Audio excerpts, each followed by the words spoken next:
Hello प्यारे बच्चों, नमस्कार। एक बार आपका फिर से स्वागत है हमारे YouTube चैनल में। आज जो हम डिस्कस करेंगे वो रहेगा अपना प्रीवियस जो सेशन चल रहा था यूपी बोर्ड के बच्चों के लिए, उसको हम डिस्कस करेंगे। आई होप मेरी वॉइस आप लोगों को क्लियर आ रही होगी। अगर कोई मसला है या कोई आवाज़ में डाउट है तो मुझे कमेंट करके बता दीजिएगा कि ये प्रॉब्लम है। देन आज का टॉपिक है उसे हम स्टार्ट करते हैं और देखते हैं क्या है आज के टॉपिक में आपके लिए इम्पोर्टेंट। जो कि लास्ट टॉपिक बचा है आपका चैप्टर नंबर फर्स्ट का। चैप्टर नंबर फर्स्ट था आपका संबंध एवं फलन। क्या था? संबंध एवं फलन था, जो कि यूपी बोर्ड वाले बच्चों के लिए हम एक जो है कंपार्टमेंट बैच चला रहे थे, उसका है संबंध एवं फलन था, जो कि लास्ट इसका एक टॉपिक बचा था। ये चैप्टर था आपका पहला, संबंध एवं फलन। इसमें क्या क्या करा दिया था आपको? क्या क्या करा दिया था? पहला आपको संबंध की सारी डिटेल दे दी थी। ठीक है, संबंध बता दिया था कि संबंध को किस तरीके से करते हैं, जिसमें कि आपको बताना था तुल्यता क्या होता है। राइट बेटा, ये मैंने आपको करा दिया था, तुल्यता क्या होता है। दूसरा आपको बताया मैंने कि इस संबंध के बाद जो है तुल्यता हो गया। अब इस संबंध के बाद जो बताया मैंने, फलन बताया आपको कि किस तरीके से आप एक एकी और अच्छादक बता सकते हैं। क्या बता सकते हैं? एक एकी एवं अच्छादक बता सकते हैं, अच्छादक बता सकते हैं। ओके, अब इसके बाद जो तीसरा जो टॉपिक बचता है वो बचता है बेटा संयोजन ऑफ संयोजन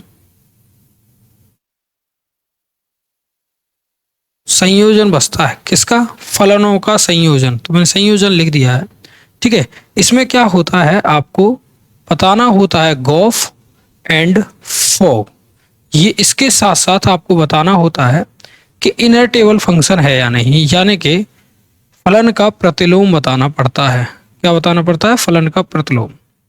तो हमारा आज का जो टॉपिक है, वो लास्ट है, यानी कि ये वाला टॉपिक है आज का लास्ट, थर्ड नंबर आपका जो टॉपिक है। इसमें हमें कवर कराना है आपको कि गॉफ एंड फॉग को किस तरीके से सॉर्ट आउट करते हैं। ठीक है बेटा, देखिए मेरी क्लासेस में आपको शोर शराबा नहीं मिलेगा, बहुत ही सीरियसनेस के साथ क्लासेस होती हैं। बिल्कुल मतलब ऐसा इन्वायरमेंट चाहिए मुझे, पीसफुल इन्वायरमेंट चाहिए जिसमें कोई भी शिकायत किसी को ना आए। ठीक है, बहुत से लोग चीख कर चिल्लाकर कैमरे के सामने अपने आप को रिप्रेजेंट करते हैं, उस तरीके से मुझे नहीं आता। तो प्लीज़ इसी में मैनेज करिएगा। बात करते हैं चैप्टर का नेम, तो आपने देख ही लिया। अब चैप्टर के नेम के साथ साथ आपका टॉपिक में बात करता हूं। तो टॉपिक का नेम है, क्या है? Composition of function. ये आपका टॉपिक है। ठीक है जी, कंपोजिशन ऑफ फंक्शन।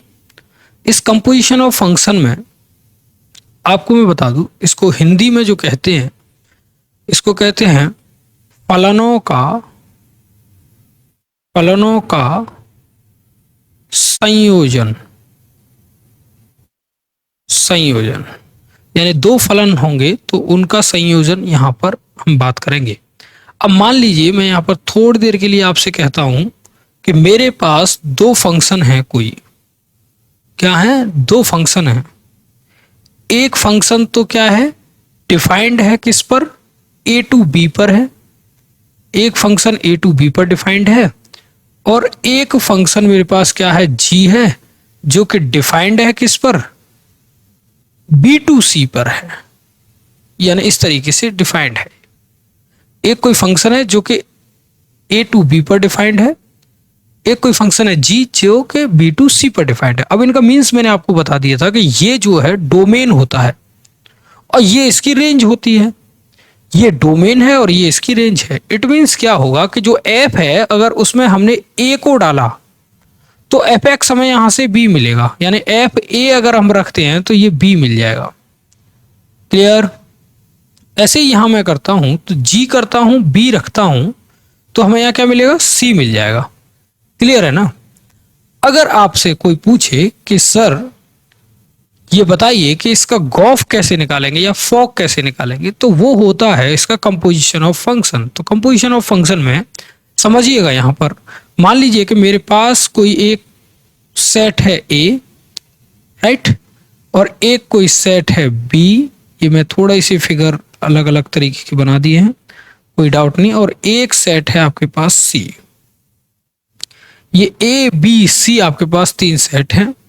अब मैंने क्या किया, यहां जिस इस सेट से इस सेट पर जो वर्क कर रहा था वो था एफ, और इस सेट से इस सेट पर जो काम कर रहा था वो था जी। क्या था? जी। यहां मैंने अगर इसमें ए रखा था तो यहां मुझे क्या मिल रहा था? बी, और यहां क्या मिल रहा था? सी। इनकी जगह आप कोई भी एलिमेंट ले सकते हैं, जरूरी नहीं है कि ए बी सी हो। यहाँ मैं एक्स भी ले सकता हूँ, यहाँ मैं वाई भी ले सकता हूँ, और यहाँ जेड भी ले सकता हूँ। डोंट माइंड कि यहाँ पर कोई भी होगा, बस यहाँ पर आपको लिखना ये होगा कि एक्स बिलोंग्स टू ए होगा, वाई बिलोंग्स टू बी होगा, और जेड बिलोंग्स टू सी होगा। ये लिखना पड़ेगा आपको, बस कंडीशन ये बन जाएगी। अब आपने क्या कहा कि सर मैंने एफ में ए रखा तो मुझे वी मिला, तो यहां मैं कह सकता हूं कि f x equal to y मिलेगा, ठीक है, और जी वाई यानी g y equal to z मिलेगा। ये समझिएगा यहां पर कि ये वाला वैल्यू डोमेन था तो यहां ये रिजल्ट था, और इसको मैंने डोमेन बना दिया तो आपको क्या मिला? जेड मिलेगा। ठीक है, इट मींस क्या है, एफ ऑफ जी एक्स की बात करूंगा, एफ ऑफ जी एक्स की बात करूंगा मैं इस तरीके से, एफ ऑफ जी एक्स की बात करूंगा, यानी कि जी एक्स को अगर मैं डोमेन बना दूंगा, इसको इसका डोमेन बना दूंगा, तो मुझे जो वैल्यू मिलेगी वो मिलेगी फॉग की। बेटा किसकी मिलेगी? फॉग। ऐसे लिख सकते हैं, ऐसे क्या लिख सकते हैं? ऐसे, यानी कि एफ ऑफ जी एक्स, यानी जी एक्स को अगर मैं डोमेन बना दूं किसका? एफ का, तो वो होगा फॉग। अगर मैं इसको उल्टा करूं, एफ ऑफ जी यहां लिखूं, जी ऑफ एफ लिखूं यानी फॉग लिखूं, तो इसका मीन्स जो होगा वो होगा बेटा कि जी ऑफ एफ एक्स होगा, यानी कि एफ एक्स को जी एक्स का डोमेन बनाऊंगा, यानी इसका जी का डोमेन बनाऊंगा। किसको? एफ एक्स को। तो फॉग और गॉफ क्या होता है कि एफ ऑफ जी एक्स, यानी कि अगर मैं एफ से सीधा डिफाइंड कर दूं किस पर? जी पर। किस पर डिफाइन कर दूं? जी पर।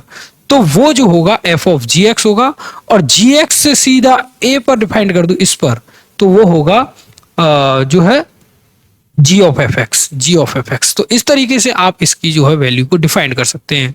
अब सर ये फॉग और गॉफ का मसला तो क्लियर हो गया कि किस तरीके से क्या होता है। सिंपल सी बात है, जहां कहीं भी आपको फॉग नजर आ जाए तो ये कह देना कि f of function g x होगा, यानी कि जी एक्स उसका डोमेन होगा। यहां अगर गॉफ लिखा आ जाए तो आप ये कहेंगे कि जी ऑफ एफ एक्स होगा, यानी कि जी वाले फंक्शन का डोमेन एफ एक्स होगा। ओके, ये तरीका है इसका निकालने का, राइट। अब इससे आगे हम चलते हैं, थोड़े से आगे चलते हैं। थोड़े से आगे चलने से पहले आप ये समझ लीजिए कि इसे करते कैसे हैं। करते कैसे हैं, मान लीजिए मैंने यहां पर आपसे कहा कि कोई फंक्शन है मेरे पास एफ एक्स, यहां पर एफ एक्स है 2x प्लस 3। क्या है? 2x plus 3। ये कोई फंक्शंस दे रखा है, राइट। और यहां पर एक कोई जी एक्स फंक्शन आपको दे रखा है। जी एक्स फंक्शन है यहां पर ई की पावर एक्स, 3 की पावर एक्स, ऐसे लिख लीजिए। ठीक है, ये कोई फंक्शन है। एक फंक्शन तो आपके पास ये है और एक फंक्शन ये है, इनकी मैपिंग अलग अलग हो रही होगी, उस वो मैपिंग से मैं अभी बात नहीं कर रहा हूं, मैपिंग की बात मैं बाद में आपके साथ करूंगा, राइट। जी हाँ, अब मुझे क्या करना है? फॉग निकालना है। क्या निकालना है? फॉग। फॉग निकालने के लिए मैंने क्या कहा था आपसे, जब भी फॉग दिखेगा तो आप कहेंगे कि एफ ऑफ जी एक्स है। ये फंक्शन किसका है? F of g x. ठीक है sir, f of g x है तो एफ वाले फंक्शन के लिए जी एक्स को डोमेन बनाना है, इसको डोमेन बनाना है। जहां जहां एक्स इसमें दिख रहा है वहां आपको ई की पावर एक्स रख देना है और प्लस 3 कर देना है। तो आपका जो रिजल्ट मिलेगा वो मिलेगा 6 ई की पावर एक्स प्लस 3, और ये दैट इज जो ये रिजल्ट मिलेगा ये होगा आपका फॉग होगा। बेटा क्या होगा? फॉग होगा। इसी तरीके से अब मैं गॉफ की बात करूंगा। गॉफ, तो गॉफ में क्या होगा? जी ऑफ एफ एक्स होगा, यानी कि उल्टा हो जाएगा इसका, ये जी ऑफ एफ एक्स होगा। जब ये जी ऑफ एफ एक्स हो गया तो यहां क्या करेंगे आप? 3 ई की पावर एक्स था और यहां पर आप इसको पुट कर देंगे। क्या कर देंगे? इसको पुट कर देंगे एक्स की जगह पर, 2x प्लस 3 हो जाएगा। ये आ जाएगा आपका फॉग। तो इस तरीके से आप गॉफ और फॉग निकालेंगे। क्लियर? गॉफ और फॉग आसानी से करेंगे। अब मैं इनके क्वेश्चंस की बात करता हूं, क्वेश्चन किस तरीके से आपको एग्जाम में मिलता। पहला क्वेश्चन आपकी स्क्रीन पर आपको दिखाई पड़ रहा होगा। पहला क्वेश्चन क्या है कि एफ की मैपिंग जो हो रही है, ये जो मैपिंग हो रही है वो आर से आर पर डिफाइंड है और जी भी आर से आर पर डिफाइंड है। आर का मीन्स क्या है? आर का मीन्स यहां पर है कि रियल टू रियल पर, रियल नंबर जो होते हैं उसमें रेशनल और इरेशनल आते हैं, यानी कि सारे के सारे नंबर उसके अंदर आ जाते हैं विदाउट यानी कॉम्प्लेक्स नंबर को छोड़कर, कॉम्प्लेक्स नंबर उसके अंदर नहीं होते। यहां पर कहा गया है कि साइन एक्स प्लस 3 जो है वो इक्वल है किसके, एफ एक्स के, और जी एक्स के इक्वल है आपको ये वाली वैल्यू यानी ई की पावर एक्स। तो मैंने यहां पर कहा कि एफ ऑफ एक्स जो आपको दे रखा है वो दे रखा है बेटा साइन एक्स प्लस 3, क्या दे रखा है, साइन एक्स प्लस 3 दे रखा है। और यहां पर जो जी एक्स जो दे रखा है, जी एक्स जो दे रखा है बेटा वो दे रखा है ई की पावर एक्स। और इन दोनों की मैपिंग जो हो रही है, क्या है, मैपिंग जो हो रही है वो हो रही है एफ आर टू आर पर डिफाइंड है एंड जी जो है वो आर से आर पर डिफाइंड है। ये विशेष ध्यान रखिएगा, मैपिंग का विशेष ध्यान रखिएगा, पर ठीक है, बाकी कोई दिक्कत नहीं है। ठीक है जी, तो अब मुझे क्या निकालना है, सबसे पहले गॉफ निकालना है, गॉफ ऑफ एक्स निकालना है। तो गॉफ ऑफ एक्स निकालने के लिए, गॉफ निकालने के लिए मैंने आपको बताया गॉफ ऑफ एक्स निकालेंगे, कैसे निकालेंगे, जी ऑफ एफ एक्स करेंगे इस तरीके से गॉफ निकालने के लिए। यानी कि इसका सीधा सा फंडा यह है कि जो जी फंक्शन है उसमें एफ फंक्शन को डोमेन बना देना है। जो जी फंक्शन है इसमें एफ फंक्शन को, इसको डोमेन बना देना है। तो ई की पावर एक्स, जहां एक्स है वहां ये एफ एक्स आ जाएगा, जहां एक्स है वहां एफ एक्स आ जाएगा। तो क्या आएगा, साइन एक्स प्लस 3 हो जाएगा और दैट इज आंसर हो गया। क्या हो गया, दैट इज आंसर हो गया। अच्छा, अब मुझे क्या करना है, एफ ऑफ जी निकालना है, एफ ऑफ जी एक्स निकालना है। तो क्या आएगा, फॉग की बात करेंगे तो फॉग में एफ ऑफ जी एक्स हो जाएगा।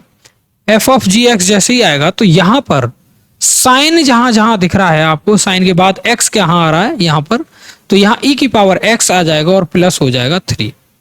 Clear, that is answer. तो इस तरीके से आप इन्हें कर सकते हैं, कोई प्रॉब्लम नहीं आनी चाहिए आपको इसमें। ठीक है, अगर आपको इसकी पीडीएफ चाहिए तो मैं आपको टेलीग्राम चैनल पर इसकी पीडीएफ दे सकता हूं, वहां से आप ले सकते हैं। टेलीग्राम पर ले लीजिए, व्हाट्सएप चैनल पर ले लीजिएगा। टेलीग्राम चैनल भी आपको ओ अकेडमी के नाम से मिल जाएगा, ठीक है, OWE अकेडमी।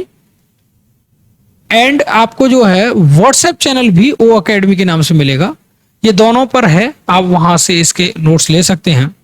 और व्हाट्सएप नंबर पर भी कॉल कर सकते हैं कोई भी, अगर आपको इंफॉर्मेशन चाहिए तो। ये है, बट बेटा इस पे व्हाट्सएप कॉल ही लगेगा, कुछ दिन के लिए ऑफ कर रखा है क्योंकि क्लासेस के बाद भी बच्चे परेशान करते हैं, तो ये ऑफ कर दिया गया है नंबर। ठीक है, तो इसका जो है नंबर का सब्स्टिट्यूट आपको मिल जाएगा बहुत जल्द। और इसकी टाइमिंग है, इसकी अगर ऑन होने की, इस नंबर की ऑन होने की टाइमिंग जो है वो 10 AM टू आपको यहाँ पर 5 PM इस पर कॉल कर सकते हैं। 10 AM टू 5 PM आप इस पर कॉल कर सकते हैं, आपको वहां पर सारी चीजें सॉर्ट आउट करने का व्यू मिल जाएगा कि किस तरीके से आप सॉर्ट आउट कर सकते हैं। कोई प्रॉब्लम होगी तो सॉर्ट आउट की जाएगी, राइट।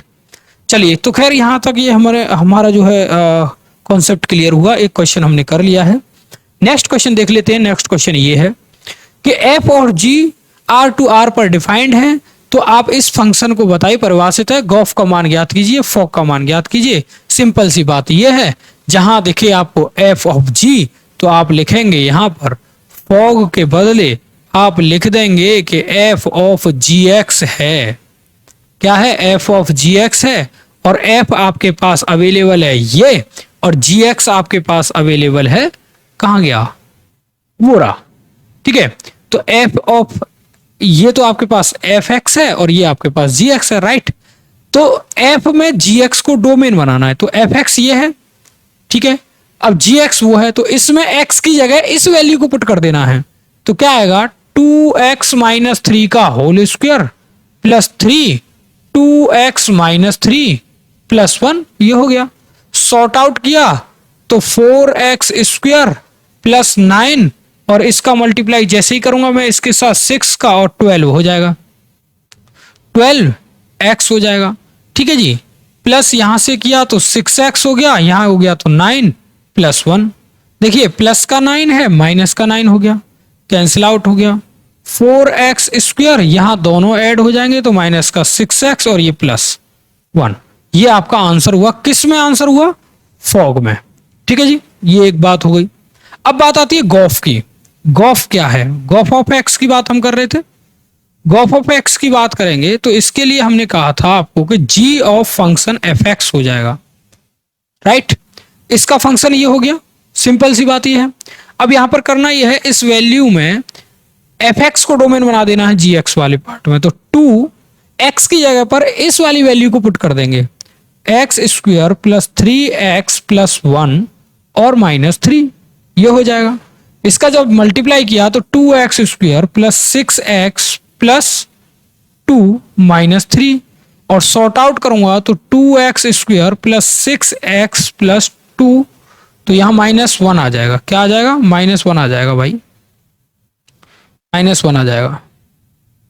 ठीक है, और जैसे ही -1 आएगा, कैसे करेंगे इसको?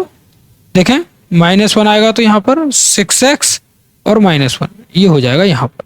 क्लियर? तो ये आपका जो आंसर रहेगा वो रहेगा किसका? f ऑफ जी एक्स का। और ये जो आंसर रहेगा आपका ये वाला, वो रहेगा ये f ऑफ जी एक्स का रहेगा, g ऑफ एफ एक्स का रहेगा, फॉग और गॉफ का रहेगा। तो इस तरीके से इसके आंसर्स को आप कर सकते हैं। क्लियर? कोई डाउट आपका होना नहीं चाहिए।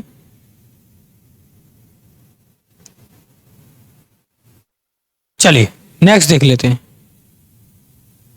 नेक्स्ट क्वेश्चन देख लेते हैं। नेक्स्ट क्वेश्चन है ये आपके सामने, ठीक है जी। नेक्स्ट क्वेश्चन है ये आपके सामने, इसको देख लेते हैं क्या है ये क्वेश्चन। देखिए, प्रतिलोम फंक्शन यानी कि इनवर्स फंक्शन आ गया भाई। क्वेश्चन नहीं है ये, इनवर्स फंक्शन है। इनवर्स फंक्शन को समझेंगे कि इनवर्स फंक्शन क्या होता है। मैंने अभी आपको बताया कि गॉफ और फॉग का जो कॉन्सेप्ट था वो क्लियर हो गया। अब इसके बाद जो लास्ट कॉन्सेप्ट बचा है वो है इनर्टेबल फंक्शन। और इनर्टेबल फंक्शन को कैसे सॉर्ट आउट करते हैं, क्या होते हैं इनर्टेबल फंक्शन, वो जान लीजिए। यदि किसी फंक्शन को इनर्टेबल फंक्शन आपको कहना है तो उसका मीन्स क्या है कि यदि कोई फंक्शन a टू b पर डिफाइंड हो रहा है, किस पर डिफाइंड हो रहा है? a टू b पर। और यहां पर मैं कह देता हूं कि a यानी x बिलोंग कर रहा है a में और y बिलोंग कर रहा है किसमें? b में। बेटा यहां पर देखिएगा, x बिलोंग कर रहा है a में और y बिलोंग कर रहा है b में। इट मीन्स क्या होगा कि अगर मैं एफ एक्स यहां रखता हूं तो आपको जो रिजल्ट मिलेगा वो तब y मिलेगा, क्योंकि ये डोमेन होगा और ये रेंज होगी आपकी। क्या होगा? ये डोमेन यानी कि प्रांत, ठीक है, डोमेन यानी कि प्रांत, और यहां जो है ये जो है रेंज होगी। इट मीन्स क्या होगा? रेंज जो है वो होगी परेशर। क्या होगी? परेशर। ये प्रांत है और ये परेशर है। सिंपल सी बात ये है कि आपको मैंने बताया कि यदि किसी ये वाला फंक्शन में ये वाली वैल्यू जो होती है वो डोमेन है और ये वाली वैल्यू जो होती है वो रेंज है, तो मैंने यहां कहा कि a जो x जो है वो a में बिलोंग कर रहा है और y जो है वो b में बिलोंग कर रहा है। यदि ये जो है यहां आएगा तो ये यहां आएगा। बट इनर्टेबल फंक्शन क्या होता है बेटा? इनर्टेबल फंक्शन हो जाता है ये कि यदि मुझे इसका इनर्टेबल बनाना है तो मैं यहां कहूंगा कि f इनवर्स y यानी कि y को डोमेन बना दूंगा। क्या बना दूंगा? y को डोमेन बना दूंगा, तो आपका जो रिजल्ट मिलेगा वो x मिल जाना चाहिए। ये होता है आपका इनर्टेबल फंक्शन। ठीक है, इट मीन्स क्या होगा कि जो फंक्शन आपका आ रहा है उसमें आपको करना यह है कि उसे y के टर्मों में एक्सपेंड करना है और x की वैल्यू को सेपरेट करना है। राइट, ऐसी पोजीशन पर आप ये कहेंगे कि ये जो फंक्शन है वो इनर्टेबल है, या आप इसे ऐसे कह सकते हैं कि f inverse x equal to y भी कह सकते हैं। डोंट माइंड, दोनों ही केसेस में ये इनर्टेबल फंक्शन बन जाएगा। ओके, बट बेटा यहां पर एक नोट हमेशा याद रखिएगा, ये मोस्ट इंपोर्टेंट नोट्स है आपके लिए। ये नोट क्या है कि अगर किसी फंक्शन को इनर्टेबल फंक्शन कहना है तो उससे पहले एक स्टेप आपको पास करना पड़ेगा जिसका नेम है 1 ऑन टू। ये क्या सर, आप ये क्या बात कर रहे हैं? यस, कोई फंक्शन अगर इनर्टेबल होगा तो उसे पहले 1 और ऑन टू दिखाना पड़ेगा। क्या? 1 ऑन टू दिखाना पड़ेगा, यानी कि एक की अच्छादक दिखाना पड़ेगा। अगर कोई फंक्शन एक की अच्छादक है तो ही वो इनर्टेबल की कंडीशन को फॉलो करेगा, अदरवाइज वो उसको फॉलो नहीं करेगा। क्लियर? क्लियर। चलिए अब क्वेश्चंस की बात करते हैं। क्वेश्चन देखते हैं इसके ऊपर कैसे मिलता है आपको। क्वेश्चन मिलता है यहां से इस तरीके का, देखिए सबसे पहले दिखाइए कि f जो है, देखो बेटा f जो है डोमेन में ये वैल्यू लेगा और रिजल्ट जो मिलेगा वो रियल में मिलेगा। दिया गया है फंक्शन आपको ये और दिखाना है कि एक ही है परंतु अच्छा तक नहीं है। तो कैसे दिखाएंगे? देखिए बेटा, कोई भी एक एलिमेंट यहां से उठाकर आप ले लीजिए। मैंने यहां से कहा कोई भी एक एलिमेंट लिया, x1 लिया एंड x2 लिया, और कहा बिलोंग कर रहे हैं किसमें? -1 to 1 में, यहां पर यानी इसके अंदर बिलोंग कर रहे हैं। और जो रिजल्ट जो इनका मिलेगा वो बेटा कहां मिलेगा? आर में मिलेगा, उससे हमें कोई लेना देना नहीं है। अब मैंने क्या किया, जो फंक्शंस था आपका, ये फंक्शंस था, इसमें क्या करूंगा? बारी बारी से इनपुट करूंगा। यही 1 1 का प्रोसेस था। x1 equal to x1 upon x1 plus 2, और यहां पर पुट किया x2। क्या पुट किया? x2, तो x2 और x2 प्लस 2 ये हो जाएगा। दोनों को इक्वल करूंगा, x1 equal to x2। Okay, जब ये दोनों इक्वल हो जाएंगे तो यहां पर मैं इनकी वैल्यू को नोट डाउन करूंगा। क्या हो जाएगी इसकी वैल्यू? यहां हो गई x1 अपॉन x1 प्लस 2, यहां पर जो आएगी x2 अपॉन x2 प्लस 2, ये हो जाएगा। क्लियर? ये वाली वैल्यू आ जाएगी। अब यहां से समझिएगा, इसका मल्टीप्लाई जैसे ही मैं इसके साथ करूंगा तो x1 x2 प्लस 2, यहां इसका मल्टीप्लाई किया तो x1 क्या? x1 x2 क्या हो जाएगा? 2x1 आएगा भाई, यहां 2x1 और यहां आएगा 2x2, 2x2 ये आ जाएगा। ये वाला पार्ट सेम है, इक्वल के दोनों साइड अगर कोई पार्ट सेम आता है तो वो कैंसिल आउट हो जाता है। क्या बचेगा? 2x1 इक्वल टू 2x2, यहां से 2 से 2 कटेगा, x1 इक्वल टू x2। यानी कि एक एलिमेंट पर एक ही इमेज मिलेगी, इसमें से कोई भी एलिमेंट अगर हम लेते हैं तो एक पर एक ही मिलेगी, दूसरी नहीं मिल सकती। तो ये 1 1 है। क्या है? 1 1 है, जिसे हम एक एकी कहते हैं। क्या कहते हैं? एक एकी। एक एकी तो है, बट बेटा ये ऑन टू चेक करना है। ऑन टू यानी कि अच्छादक है या नहीं। अच्छादक चेक करने के लिए आपको करना क्या है कि जो फंक्शन आपको दिया गया है उसके इक्वल में आपको यहां पर fx को y मान लेना है। सबसे पहला काम y मान लेना है। तो मैंने क्या किया, fx इक्वल टू y माना, और y मैंने यहां पर रखा तो x अपॉन x प्लस 2 मिलेगा, ऐसे मिल जाएगा। क्लियर? Clear sir. इसका मल्टीप्लाई जैसे मैंने यहां किया तो x y plus 2y equal to x मिलेगा। x वाली वैल्यू को इस साइड ले लीजिए और इसको इस साइड ले लीजिए, not a problem. 2y equal to इसे इस साइड लिया तो यहां होगा x, बाहर यहां से कॉमन लिया तो x बार 1 माइनस वाई हो जाएगा। ओके, जैसे मैं यहां लिखूंगा 2y अपॉन में आ जाएगा ये 1 minus y equal to x। बेटा ध्यान दीजिएगा, ये मिल गया आपको x का पैटर्न। अब उसका कहना क्या था? कहना ये था कि ये वाली वैल्यू में आप कोई भी एलिमेंट अगर यहां रखते हैं, -1 to 1 रखते हैं, तो रियल में इसका रिजल्ट होना चाहिए। क्या होना चाहिए? रियल में इसका रिजल्ट होना चाहिए। मैंने क्या कहा, यहां से 1 को उठाया, क्या लिया? 1 को उठाया, 1 यहां रखा तो 2 हो गया, और वहां 1 रखा तो 0, और 0 कभी भी नीचे आएगा तो इनडिटरमिनेट फॉर्म में इसे कन्वर्ट कर देगा। ठीक है, इनफाइनाइट में कन्वर्ट कर देगा। दूसरी वैल्यू, अगर मैं यहां -1 रखता हूं, क्या रखता हूं? -1, तो -1 रखने पर ये रियल में टेंड करेगा, बट इन्फिनिटी के केस पर ये इसमें रियल में कन्वर्ट नहीं करेगा। बेटा क्वेश्चन में थोड़ा सा मुझे डाउट सा लग रहा है, मैं एक बार इसे चेक कर ले रहा हूं।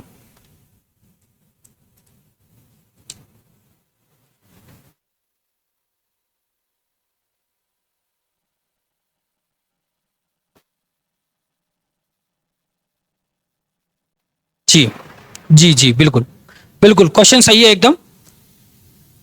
यहां पर आपको बस यहां पर ये समझना ये है कि इनडिटरमिनेट फॉर्म को ये कन्वर्ट करेगा तो ये ऑन टू को फॉलो नहीं करेगा। और दूसरी एक और चीज मैं बता दूं कि जब हम इसे ऑन टू की फॉर्म में कन्वर्ट कर रहे हैं तो हमने क्या कहा था कि कोडोमिन को रेंज के इक्वल कर देगा तो ऑन टू होगा। इट मीन्स क्या है कि ये जो है कोडोमिन हो, मतलब कोडोमिन होगा तो रेंज के इक्वल करना पड़ेगा। यानी कि अगर मैं देख पा रहा हूं यहां 1 उठाता हूं मैं, क्या यहां मैं 1 लेता हूं तो 1 लेने पर ये इनफाइनाइट को टेंड कर रहा है, तो इसमें इनफाइनाइट की कोई वैल्यू है ही नहीं। इट मींस क्या है कि ये नॉट ऑन टू होगा। क्या है? Onto, not onto होगा, अच्छादक नहीं होगा। क्या? अच्छादक नहीं होगा। जी बिल्कुल क्लियर है। ठीक है। ये नेक्स्ट क्वेश्चन देख लेते हैं। नेक्स्ट क्वेश्चन आपके सामने है ये, इस क्वेश्चन को देखिए जरा। क्वेश्चन में क्या है, सिद्ध कीजिए कि फलन f such that n to n पर डिफाइंड है। तो दिया गया है f x equal to x square plus one, ये है x square plus x plus one एक ही है, परंतु अच्छादक नहीं है। प्रतिलोम फलन एन, ये जो है n से s है, तो ज्ञात कीजिए कि s एक परिसर है किसका, f का। क्लियर, s एक परिसर है, परिसर यानी कि रेंज है। ठीक है, चलिए बात करते हैं, देखते हैं क्या है। n से n पर डिफाइंड है भाई, नेचुरल से नेचुरल पर इसकी काउंटिंग हो रही है। तो सिंपल सी बात यह है कि यहां पर आप इसे बताएंगे कि ये एक ही फलन है। नेचुरल जो होते हैं इनमें नेगेटिव नंबर्स नहीं होते, तो इट मींस क्या है कि ये ऑलवेज पॉजिटिव देगा और एक एलिमेंट पर एक ही डिजिट देगा, क्योंकि 1 1 ऑन 2 के फंक्शन में हम इसे क्लियर कर चुके हैं। मैं डायरेक्टली इसे करने वाला हूं, एफ एक्स वन करने वाला हूं, और x1 की प्रॉपर्टी एक्स स्क्वायर और x1 प्लस वन हो जाएगा। एफ x2 करने वाला हूं, तो ये x2 का whole square plus x2 plus one मिल जाएगा। दोनों को इक्वल करेंगे तो x1 का square plus x1 plus one हो जाएगा, इक्वल में x2 का square plus x2 plus one हो जाएगा। क्लियर, ओके जी। 1 से 1 कैंसिल आउट होगा, बिल्कुल।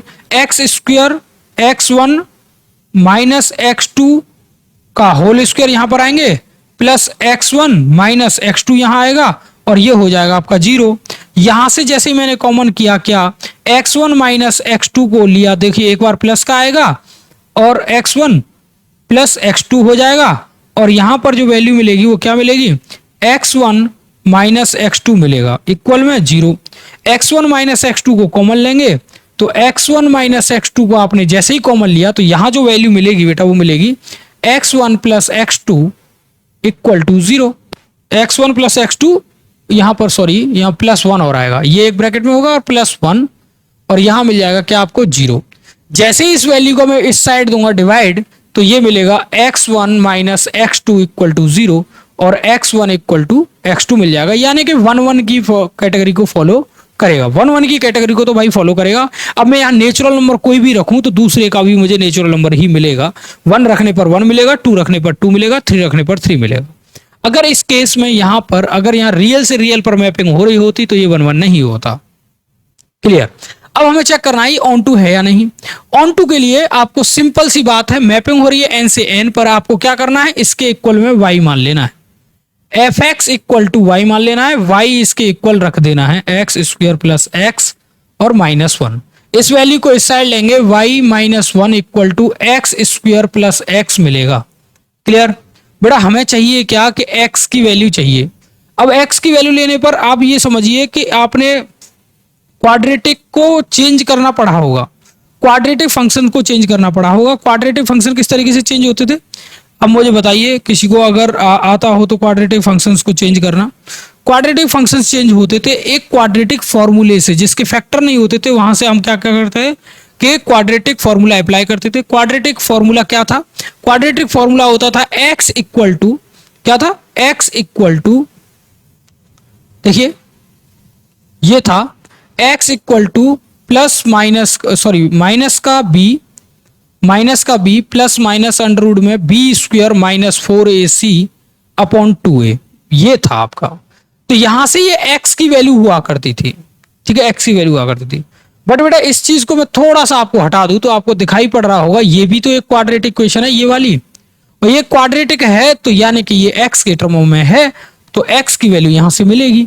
तो मैं यहां पर करने क्या वाला हूं, यहां से मैं x की वैल्यू निकालने वाला हूं, तो क्या मिलेगी, x इक्वल टू माइनस का b, इसका कोफिशिएंट क्या है, माइनस का 1 प्लस माइनस यहां हो गया b स्क्वायर, यानी कि इसका स्क्वायर हो गया 1, okay, minus 4ac, minus 4 a की जगह 1 एंड c की जगह माइनस 1, तो ये माइनस माइनस प्लस हो जाएगा 4ac अपॉन 2a, तो क्या हो जाएगा यहां पर 2a, तो 2 क्या है आपके पास, 2a की जगह 1, तो ये वैल्यू मिल जाएंगी। क्लियर, ये वाली वैल्यू मिल जाएंगी आपको भाई। जब ये वैल्यू मिल जाएंगी तो आप इसे इजीली कर सकते हैं, आप इसे इजीली कर सकते हैं, कोई प्रॉब्लम नहीं आनी चाहिए। बस इसमें कंडीशंस ये रहेगी कि x की जगह अगर मैं y पुट कर रहा हूं तो यहां पर आपको y वैल्यू मिलेगा और यहां पर भी y वैल्यू मिल जाएगा और कोई फंक्शन की कोई वैल्यू होने वाली नहीं है। अब यहां पर आपको देख लेना है कि अगर मैं इसमें कोई भी नंबर रखता हूं नेचुरल, तो क्या आपको नेचुरल मिल रहा है? नहीं मिलेगा, क्योंकि y अगर मैं किस में बिलोंग करता हूं, n में, तो आपको इसका रिजल्ट जो है वो n में कभी नहीं मिलेगा, तो ये ऑन टू नहीं होगा। क्या होगा? ऑन टू नहीं होगा। क्लियर बच्चा? क्लियर। तो इस तरीके से आप इसे आसानी से कर सकते हैं भाई, इस तरीके से इसे आसानी से कर सकते हैं, बहुत ही आसानी से इसे कर सकते हैं, कोई डाउट नहीं होना चाहिए किसी को भी। चलिए, अगर आप चाहें तो इसे और भी अच्छे से कवर कर सकते हैं। कैसे होगा मैं बता देता हूं। इसको आपको करना ये होगा कि इस y वाले एलिमेंट्स को इधर लेना है। तो क्वाड्रेटिक इक्वेशन जो होती थी बेटा, वो कैसे बनती थी? X square plus x minus one equal में अगर मुझे जीरो रखना है तो ये इस साइड जाएगा, माइनस का y हो जाएगा। तो यहां x square plus x minus का वन प्लस वाई मिल जाएगा यहां पर। तो आप जब कंपैरिजन कराएंगे तो a इक्वल टू क्या मिलेगा? 1, b इक्वल टू क्या मिलेगा? 1, और c इक्वल टू जो मिलेगा माइनस का 1 प्लस वाई मिलेगा। क्या मिलेगा? 1 प्लस वाई मिलेगा। और ये वैल्यू जो है आपको इस फॉर्मूले में पुट कर देनी है।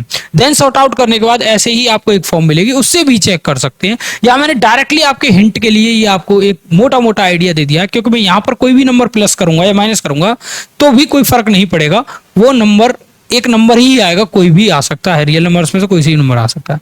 बट यहां पर सबसे बड़ी बात यह है कि अंडर रूट आ रहा है। अंडर रूट आ रहा है, इट मीन्स क्या है कि ये नेचुरल में तो बिलोंग नहीं करेगा, ठीक है ना, वो किस में करेगा? रियल में बिलोंग करेगा। दैट्स इट, कि वहां पर वो ऑन टू नहीं होगा। क्लियर? चलिए नेक्स्ट क्वेश्चन देख लेते हैं। क्वेश्चन है ये आपके सामने। क्वेश्चन क्या है ये? अब देखिए यहां पर एक प्रतिलोम फलन है, यहां पर आपको बताना है कि क्या ये एक प्रतिलोम फलन है। यस, देखते हैं कैसे होगा। इसकी मैपिंग जो हो रही है बेटा, मैपिंग हो रही है रियल से रियल पर हो रही है, ये आप ध्यान रखिएगा। इसमें क्या कहा गया है कि -4/3 को छोड़कर, यानी कि एक ऐसा पॉइंट है जहां पर ये इनफाइनाइट को टेंड कर जाएगा -4/3, क्योंकि यहां पर अगर मैं -4/3 रखता हूं तो ये 0/0 की फॉर्म बनेगी, जो कि इंडिटरमिनेट होती है और सॉर्ट आउट नहीं होगी। इस केस में क्या करना है आपको, कैसे सॉल्व करना है? 1 1 चेक करना है। तो 1 1 चेक करने के लिए सिंपल सी बात यह है कि R में से कोई एक x1 और x2 एलिमेंट उठाएंगे। तो यहां पर मैं डायरेक्ट पुट कर दे रहा हूं 4x1 प्लस 3 अपॉन क्या आएगा? 3x1 plus 4। यहां पर ऐसे ही सिमिलर 4x2 प्लस 3 और यहां पर 3x2 प्लस 4 ये हो जाएगा। जैसे ही इसका मल्टीप्लाई इससे करेंगे तो 4x1 क्या आएगा? 4x1 प्लस 3 और यहां हो जाएगा 3x2 प्लस 4। यहां जो वैल्यू आएगी वो यहां आएगी 4x2 प्लस 3 और यहां आएगा 3x1 प्लस 4। ओके, ये हो जाएगा। इसका मल्टीप्लाई इससे करेंगे तो 12x1 x2 हो जाएगा। इसका मल्टीप्लाई इससे किया तो 16x1 हो जाएगा। इसका मल्टीप्लाई इससे 9x2 हो जाएगा। देन इसका मल्टीप्लाई इससे किया तो 12 आ जाएगा। ऐसे ही मैं यहां करूंगा, इसका मल्टीप्लाई इससे किया तो 12x1 x2 मिलेगा। इसका मल्टीप्लाई यहां किया तो 16x2 मिलेगा। इसका किया तो 9x1 मिलेगा। इसका किया तो प्लस 12 मिलेगा। देखिए बेटा, इस साइड 12 है, इस साइड 12 है, कैंसिल आउट हो जाएगा। 9 कहीं दिख रहा है 12x1 12x2, ये कैंसिल आउट हो जाएगा। क्लियर? इस वैल्यू को आप इस साइड लेंगे, इस वैल्यू को कहां लेंगे? इस साइड, और इस वैल्यू को भी इस साइड लेंगे तो आपको जो फॉर्म मिलेंगी वो कुछ इस तरीके से मिल जाएंगी। 16x1 माइनस का 9x1। ओके, यहां पर क्या है? 16x2 और इस वैल्यू को उस साइड लेंगे तो 9x2 मिल जाएगा। यहां जो वैल्यू मिलेगी वो क्या मिलेगी? 7x1। यहां जो मिलेगी 7x2 मिलेगी। 7 से 7 कैंसिल आउट होगा तो x1 इक्वल टू x2 मिल जाएगा, जिसमें आपको कोई प्रॉब्लम नहीं होनी चाहिए।